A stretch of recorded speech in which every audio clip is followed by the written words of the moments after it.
Pressure volume view को हम discuss कर रहे थे, तो मैंने सोचा कि इसकी एक अलग से वीडियो बना लेता हूँ। ये एक अलग सा एक टॉपिक है, काफ़ी बड़ा सा टॉपिक, कॉम्प्लेक्स सा टॉपिक है। तो वैसे तो ये काफ़ी कॉम्प्लेक्स है, इसमें अलग-अलग तरीके की सिचुएशंस आती है और वो ग्राफ को मैनिपुलेट करते हैं और पेपर में भी वही सवाल आते हैं। लेकिन अगर हम अभी सारी उन सिचुएशंस को डिस्कस करेंगे, तो काफ़ी कॉम्प्लेक्स हो जाएगा। तो ग्राफ मैं आपको समझाता हूँ कि नॉर्मल ग्राफ कैसा लगना चाहिए। सबसे पहले हम उसके ऊपर फ़ोकस करते हैं कि एक नॉर्मल ग्राफ जो है कैसा लगना चाहिए, और उसके बाद हम जो है इसके आगे बढ़ेंगे, फिर कि इसकी कौन-सी सिचुएशंस कैसे चेंज कर सकते हैं। तो ग्राफ जो है बेसिकली आपके पास ये वाला है, ये ग्राफ है आपके पास, और ये जो ब्लैक में है बीच में, आपने ये साइड पे कुछ भी नहीं देखना, आपने सिर्फ़ इस ग्राफ को देखना है, जो मैं ट्रेस कर रहा हूँ। ये खराब हो गया है यहाँ पे, और आपने इसी ग्राफ को जहाँ पे एरोज़ बने हैं, ठीक है? जिसके ऊपर एरोज़ बने हैं। तो ये नॉर्मल ग्राफ है। मैं कोशिश करूँगा कि इसी डायग्राम को एक्सप्लेन करूँ। वैसे अलग से डायग्राम दिखाना ज़्यादा ईज़ी होगा, लेकिन ये फर्स्ट एड की है, तो ये ज़्यादा लोगों को समझ में आएगी, तो बेहतर होगा। तो आपको सबसे पहले ना ये 4 पॉइंट्स यहाँ पे जहाँ पे मैं सर्कल कर, ये 4 कोने हैं, इनको आपने सबसे पहले देखना, ठीक है? इन 4 पॉइंट्स को आपने लेबल कर देना। ये 4 पॉइंट्स क्या है कि बेसिकली आप अगर ग्राफ को देखें, तो प्रेशर कम हो रहा है, ठीक है? और वॉल्यूम बढ़ रहा है। तो इस साइड पे अगर हम एक्स एक्सिस के जो पैरेलल साइड है, अगर हम इसको देखें, तो वॉल्यूम बढ़ रहा है और प्रेशर जो है वो कांस्टेंट है। तो हम इसको आइसो वॉल्यूमेट्रिक तो नहीं कह सकते, क्योंकि ये ज़ाहिर सी बात है, वॉल्यूम चेंज हो रहा है ना। हाँ, आइसो वॉल्यूमेट्रिक हम इन लाइन्स को कह सकते हैं, जिनमें वॉल्यूम जो है वो कांस्टेंट है। तो आपने एरोस फॉलो करने, आपने स्टार्टिंग पॉइंट इस कॉर्नर को बना देना है, इस कॉर्नर को, आपने फिर ये एरो फॉलो करना। तो बेसिकली क्या है कि अब ये जो वॉल्यूम है वो बढ़ रहा है, यानी ये हार्ट फिल कर रही है, हार्ट में डायलेशन हुई, हार्ट जो है वो फिल कर रही है। तो क्योंकि यहाँ पे 4 और 5 है, तो हम देख लेते हैं कि 4 और 5 जो है वो रैपिड फिलिंग पीरियड है, और रिड्यूस फिलिंग पीरियड है। रैपिड फिलिंग बेसिकली फिलिंग का पहला स्टेज होता है, जिसमें वो जल्दी से फिल करती है, माइटर वर्क होता है, और रिड्यूस फिलिंग कुछ कम स्पीड से वो फिल करती है। तो इसकी डिटेल में जाने की ज़रूरत नहीं है। तो बेसिकली ये हार्ट जो है वो ब्लड से फिल हो रहा है, तो वॉल्यूम बढ़ रहा है। फिर अब वॉल्यूम कांस्टेंट है और प्रेशर बढ़ रहा है। अगर हम इस एरो के ऊपर ध्यान दें, जो नंबर 1 है, ये आइसोवॉल्यूमेट्रिक कॉन्ट्रैक्शन, यानी कि प्रेशर बढ़ रहा है लेकिन वॉल्यूम कांस्टेंट है, प्रेशर बिल्ड हो रहा है। जो वॉल्स है हार्ट का, वो प्रेशर बिल्ड कर रहे हैं।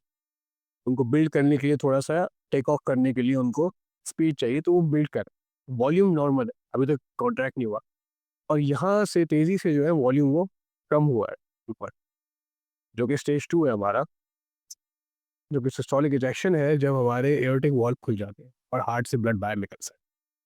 और ये आहिस्ता-आहिस्ता जो प्रेशर है वो थोड़ा-सा बढ़ता जाता है, एग्ज़ैक्ट लाइन में नहीं बढ़ता, लेकिन थोड़ा-सा बढ़ता है। और फिर हमारा एंड में जो है वो स्टेज 3 आता है, जो कि आइसोवॉल्यूमेट्रिक रिलैक्सेशन का फेज़ होता है, जब वाइट सारे वॉल्व्स बंद होते हैं, कोई वॉल्यूम नहीं आ रहा होता, लेकिन जो प्रेशर उन्होंने बनाया है उसको डिसिपेट करने का उनको टाइम चाहिए होता है, ताकि एडिक्वेटली जो है वो ब्लड को वो अकोमोडेट कर सके और ब्लड को फिल कर सके। तो ये स्टेजेस समझना जो है ईज़ी है। ये इतना कोई डिफ़िकल्ट पार्ट नहीं है। इसको ज़रा साफ कर देता हूँ डायग्राम। तो एज़ सच ये डिफ़िकल्ट पार्ट नहीं था इसका। आपने एक बार ओरिएंटेशन इसकी समझ ली, तो आप इन्हीं एरोज़ को फ़ॉलो करें जो बुक में दिए हुए, तो आपकी डायग्राम एंड आपका जो ओरिएंटेशन है वो बिल्कुल सही हो जाएगी। अब मैंने आपसे कहा था कि आपने इन कॉर्नर्स को देखना है। ये कॉर्नर जो है वो हर वॉल्व खुलने या बंद होने का टाइम है। तो जब ब्लड तेज़ी से आ रही है आज, तो उसका मतलब ये है कि माइटरल वॉल्व खुल गया है। ये ब्लड जो आ रही है ये बेसिकली ये वेंट्रिकल में आ रही है। ये लेफ्ट वेंट्रिकल का वॉल्यूम है, ये लेफ्ट वेंट्रिकल का है, हम एट्रियम को नहीं देख, हम वेंट्रिकल्स के प्रेशर को देख रहे हो, वेंट्रिकल के वॉल्यूम पर। तो क्योंकि वेंट्रिकल में ब्लड आ रहा है, तो माइटरल वॉल्व खुलेगा, ठीक है, माइटरल खुलेगा। और क्योंकि सिर्फ लेफ्ट है तो माइटरल का दिया हुआ है, अब राइट ट्राइकस्पिड भी खुलता है, सेम सेम साइड पे होता है दोनों में। तो माइटरल खुलेगा और फिर माइटरल बंद हो जाएगा। तो वॉल्यूम जब कम होगा तो एओर्टिक खुलेगा और फिर एओर्टिक बंद हो जाएगा। तो ये कॉर्नर्स आपने याद रखना है, ठीक है। एओर्टिक किस हद तक जाके फंसता है, यानी कि अगर ये पॉइंट है एओर्टा खुलने का, अगर ये पॉइंट है एओर्टा खुलने का, कि ये जो है वो आपका आफ्टर लोड है। ठीक है, ये आपका आफ्टर लोड कि किस पॉइंट पे जाके एओर्टिक वॉल्व को खुलना। अब एक एग्जांपल में उन्होंने ये ग्राफ, यहाँ पे जो ये लंबा ग्राफ बनाया हुआ है, तो इसका कॉर्नर देखिए वो यहाँ पे, ठीक है, टॉप राइट हैंड कॉर्नर जो है वो यहाँ पे ऊपर, यानी कि इसका प्रेशर इतना बड़ा है कि एओर्टिक वॉल जो है वो यहाँ पे आके खुल है। तो ये बेसिकली बॉडी का जो आफ्टर लोड है उसको ओवरकम किया है हार्ट ने, और फिर अपना एओर्टिक वॉल खोला है। तो इसलिए यहाँ पे ये जो है एरो बना हुआ है कि आफ्टर लोड जो है वो बड़ा हो। ठीक है, तो इस तरीके से ये वैल्यूज मैनिपुलेट होती है। मैंने आपको एक एग्जांपल दिया किस तरीके का सवाल आता है। अब वैल्यूज कैसे मैनिपुलेट होती है वो हम डिस्कस करेंगे आगे। ये जो बीच में स्पेस है, ये पूरी जो एरिया है इसको हम स्ट्रोक वॉल्यूम कहते हैं। अब आप ये पीछे ये वाला ग्राफ देख सकते हैं, ये जो पीच कलर का ग्राफ है, इसकी इसकी जो स्पेस है, एरिया अंडर द कर्व, जैसे हम पढ़ चुके हैं मैथ्स वगैरह में, तो ये जो एरिया अंडर द कर्व है ये बड़ा हुआ है, यानी कि इस ग्राफ में स्ट्रोक वॉल्यूम जो है वो बड़ा हुआ है। इसमें और भी चीज़ें बड़ी हुई, लेकिन स्ट्रोक वॉल्यूम जो है हम देख सकते हैं कि ये बड़ा हुआ है। तो इस तरीके से जो वेरिएबल्स हैं उनको मैनिपुलेट किया जा सकता है, और उनको उनके लिए ज़्यादा से ज़्यादा स्टूडेंट्स के लिए मुश्किल और कंसेप्चुअल बनाते हैं ये, ताकि आप आंसर ना कर सके आसानी से, लेकिन ईज़ी होता है, कोई ऐसी बात। हार्ड साउंड्स पे हम आ गए, तो ये तो आपको टॉपिक है जो आपने खुद ही करना है, कि साउंड्स को आपने सुनना है, खुद करना है। इनकी पैथोलॉजी हम डिस्कस करेंगे ज़रूर, पर ये जो है कुछ नेक्स्ट वीडियो के लिए है ये काफ़ी एक्सटेंसिव टॉपिक है अपने आप में, कि हम डिस्कस करेंगे बाद में। अच्छा, रेगुलर वेनस पल्स का ना एक ग्राफ होता है, जो कि ये वाला ग्राफ है, ये वाला। इसमें से एज सच कुछ सवाल नहीं आते, लेकिन आपको कुछ इंपॉर्टेंट चीज़ें पता होनी चाहिए, जैसे कि ए वेव क्या होती है, कि एक्स डिसेंट क्या होता है, और वाई क्या होता है, वाई वेव, ये आपको पता होनी चाहिए चीज़ें। ये तो ए क्योंकि फर्स्ट है, तो ए से ए फॉर एट्रियल कॉन्ट्रैक्शन आप याद रख सकते हैं। ए से एट्रियल कॉन्ट्रैक्शन आप जो है वो याद रख सकते हैं। ठीक है, अच्छा मैं आपको ये दिखा देता हूँ, अगर मेरी स्क्रीन बीच में ना आई हो।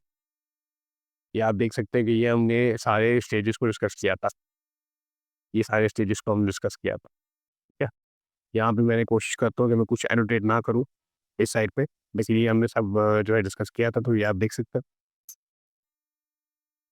वैसे अब अगर आप मुझे सुन रहे हैं तो वो काफ़ी होगा। जगुलर वेनस पल्स जो है, ये वाला जो ग्राफ है, ये वाला, तो इसमें जो है ए वेव जो है, जो हम ए वेव को डिस्कस कर रहे हैं, तो बेसिकली जो ए वेव है वो एट्रियल कॉन्ट्रैक्शन की वेव। रेगुलर वेनस पल्स जो है वो बेसिकली वो प्रेशर होता है जो जुगुलर वेन में होता है, और ये बेसिकली प्रेशर वो होता है जो कि जुगुलर वेन क्योंकि ऊपर से आ रही है, हमारे अपर बॉडी से जो है ब्लड लेके आ रही है एज ए नेक से,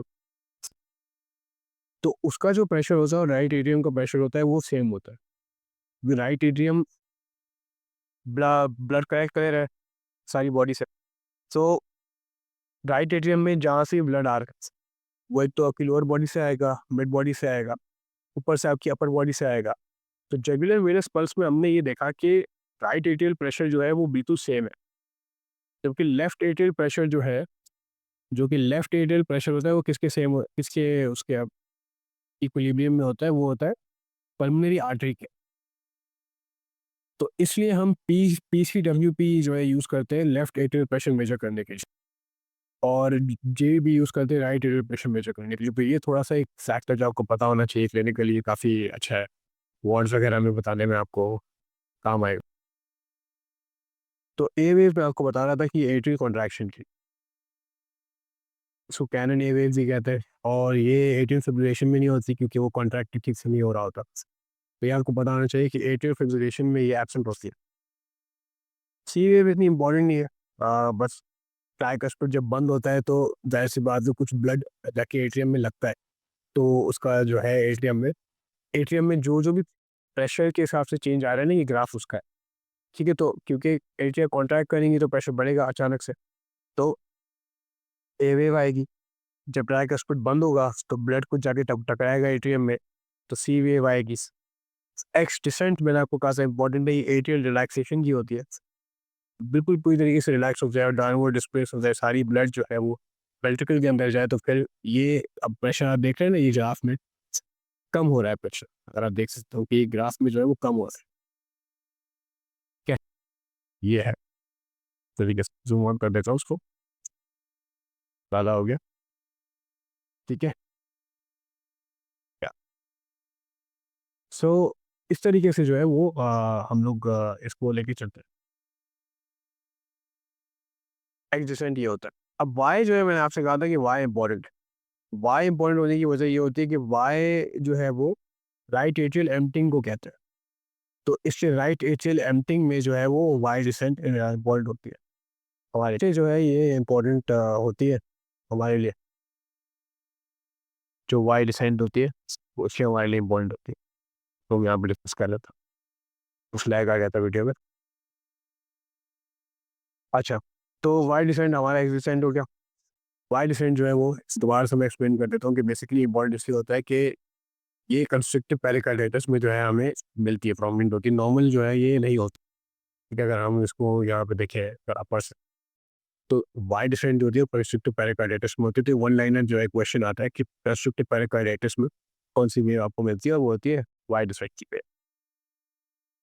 तो ये जो है ये ग्राफ हो गया, बाकी ईसीजी की ग्राफ्स है जो कि हम बाद में डिस्कस करेंगे, और ये हार्ट साउंड का है जो कि अलग से वीडियो में आएगा। तो इस तरीके से नेक्स्ट टॉपिक हमारा ये हिल की पैथोलॉजी के साथ कैसे चेंज होते हैं वो